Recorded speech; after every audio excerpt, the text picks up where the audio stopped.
Ngapain sih, Pak? Belum balik dulu. Nggak tahu nih, Cang, mukanya sih perut deh. Kayaknya diare deh, Bor. Kok bisa?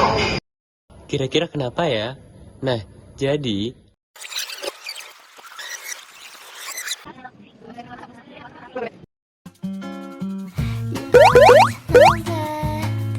I think we're one and the same.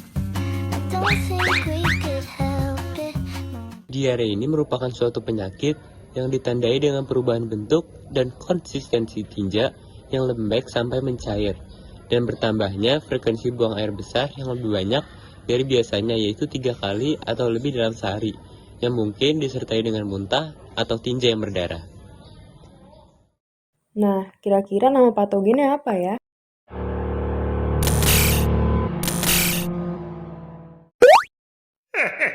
Escherichia coli adalah mikroflora normal yang banyak terdapat di dalam kolon manusia. Dalam keadaan fisiologis, terdapat interaksi saling menguntungkan antara host dengan bakteri E. coli. Namun, terdapat strain E. coli, yaitu enterovirginic E. coli atau yang disebut EPEC, yang dapat menyebabkan timbulnya diare akut. EPEC merupakan penyebab diare pada anak dengan angka kematian 10-40%. Nah, EPEC ini menyebabkan gangguan pada epitel usus sehingga menyebabkan terjadinya diare. Nah, terus mekanisme itu gimana? Nah, bagaimana caranya bakteri masuk ke dalam tubuh manusia? Dimulai dari makanan yang akan dipegang oleh tangan yang belum dicuci. Kemudian, bakteri akan masuk ke dalam makanan, dan makanan akan masuk ke dalam tubuh manusia melalui mulut. Makanan mulai akan dicerna di lambung, menuju usus halus hingga usus besar, dan memuncak ketika diproses di usus besar. Ketika penyakit diare menyerang, sistem kekebalan tubuh kita bekerja keras untuk melindungi kita. Sistem kekebalan tubuh manusia terbagi menjadi 2 jenis, yaitu non-spesifik dan spesifik. Gejala-gejala diare ini disertai mual, muntah, kram perut, perut kembung, rasa tidak mampu menahan buang air besar, dan lain sebagainya. Nah, terus yang menyebabkan diare ini apa? Penyebab penyakit diare ini disertai infeksi oleh bakteri, virus atau parasit yang berasal dari makanan atau air yang terkontaminasi, contohnya seperti Salmonella, E. coli, rotavirus, norovirus, dan hepatitis A. Yang kedua itu penyakit usus atau radang di saluran pencernaan, seperti penyakit Crohn atau colitis ulcerativa. Lalu ada intoleransi, sensitivitas, atau alergi terhadap makanan tertentu seperti laktosa dan fruktosa. Kemudian ada efek samping dari obat-obatan tertentu seperti antibiotik, obat kanker, dan antasida yang mengandung magnesium. Yang terakhir adalah penyalahgunaan alkohol. Yang pertama ada sistem kekebalan non-spesifik. Ini adalah pertahanan pertama tubuh kita terhadap patogen. Sistem ini tidak membedakan antara berbagai jenis patogen dan memberikan respon yang sama terhadap semua jenis ancaman. Contohnya termasuk kulit, yang bertindak sebagai penghalang fisik, serta lendir dan asam lambung yang membantu menangkap dan menghancurkan patogen sebelum mereka bisa menyebabkan infeksi. Yang kedua ada sistem kekebalan spesifik. Jika patogen berhasil melewati pertahanan non-spesifik, sistem kekebalan spesifik akan diaktifkan. Sistem ini melibatkan sel-sel yang dapat mengenali patogen tertentu dan memberikan respon yang disesuaikan.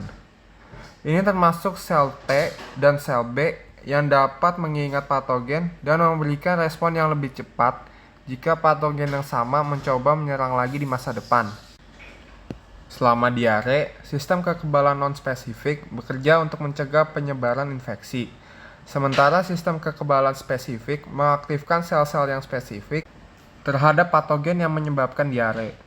Misalnya, jika diare disebabkan oleh bakteri tertentu, sel B akan memproduksi antibodi yang spesifik untuk mengikat dan menetralisir bakteri tersebut.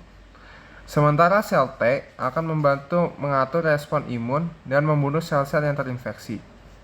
Penting untuk diingat bahwa keseimbangan mikroflora usus juga memainkan peran penting dalam sistem kekebalan, karena bakteri baik di usus membantu melawan infeksi. Probiotik misalnya dapat membantu meningkatkan sistem kekebalan dengan menghambat pertumbuhan patogen dan memproduksi zat antimikroba. Jadi, ketika diare menyerang, tubuh kita menggunakan kedua sistem kekebalan ini untuk melawan patogen dan membantu kita pulih dari infeksi. Jika diare berlanjut atau disertai gejala serius, sangat penting untuk berkonsultasi dengan dokter untuk mendapatkan perawatan yang tepat. Sekarang kita lanjut ke penyebab penyakit walaupun terdapat sistem pertahanan tubuh. Meskipun tubuh memiliki sistem pertahanan yang kompleks dan canggih, beberapa virus penyebab diare masih bisa lolos dan menyebabkan infeksi. Berikut adalah cara-cara virus diare bisa melewati sistem pertahanan tubuh yang dikaitkan dengan masing-masing organ. Yang pertama ada mulut. Di mulut itu terdapat saliva atau air liur. Meski saliva mengandung enzim lisozim yang membantu menghancurkan bakteri, banyak virus resisten terhadap lisozim dan tidak dihancurkan oleh air liur. Yang kedua adalah lambung. Yang terdapat adalah asam lambung atau HCl. Beberapa virus seperti rotavirus dan norovirus memiliki kalsit yang sangat kuat dan tahan terhadap kondisi asam di lambung. Mereka mampu bertahan dalam lingkungan asam sebelum masuk ke usus halus. Yang ketiga ada usus halus. Yang terdapat adalah bikarbonat dan enzim pencernaan. Virus mungkin sudah dalam keadaan siap menginfeksi sel usus, begitu mereka mencapai usus halus, sehingga bisa melewati enzim dan bikarbonat yang ada. Yang kedua ada sel goblet dan mukus. Meski mukus membantu melindungi dinding usus, beberapa virus bisa berkaitan dengan sel-sel permukaan epitel usus dan mulai menginfeksi sel-sel ini melewati lapisan mukus. Yang keempat ada usus besar. Flora usus atau mikrobiota. Ketidakseimbangan mikrobiota misalnya karena penggunaan antibiotik atau perubahan diet dapat melemahkan pertahanan ini, memberi kesempatan pada virus untuk berkembang biak. Selanjutnya adalah pembentukan feses. Virus yang berhasil mencapai usus besar mungkin sudah mulai menyebabkan gejala sebelum tubuh bisa membuangnya melalui feses. Yang kelima ada sistem kekebalan tubuh. Pair patches and sel M. Virus tertentu ini bisa menghindari deteksi oleh sel M atau menginfeksi sel-sel ini sebelum respon imun yang memadai bisa diaktifkan. Selanjutnya ada sel imun makrofag, sel T, dan sel B. Virus memiliki mekanisme untuk menghindari atau menekan respon imun, seperti mengubah antigen mereka atau menginfeksi sel-sel kekebalan itu sendiri. Nah, bagaimana pencegahan dan penanganannya? Pengobatan utama diare itu adalah mencegah dehidrasi. Dehidrasi adalah kondisi ketika cairan tubuh yang hilang lebih banyak daripada yang dikonsumsi. Kondisi ini dapat menyebabkan tubuh tidak berfungsi secara normal. Untuk pencegahannya, penderita dapat minum cairan elektrolit untuk menggantikan cairan tubuh yang hilang akibat diare. Selain itu, konsumsi makanan lunak, suplemen probiotik, dan obat anti diare bisa didapatkan di apotek atau toko obat. Juga disarankan untuk mempercepat pemulihan diare. Pada kondisi yang lebih serius, dokter akan memberikan obat-obatan seperti obat antibiotik, obat pereda nyeri, dan juga obat yang dapat memperlambat gerakan usus. Untuk mencegah diare, dianjurkan untuk selalu menjaga kebersihan diri dan makanan.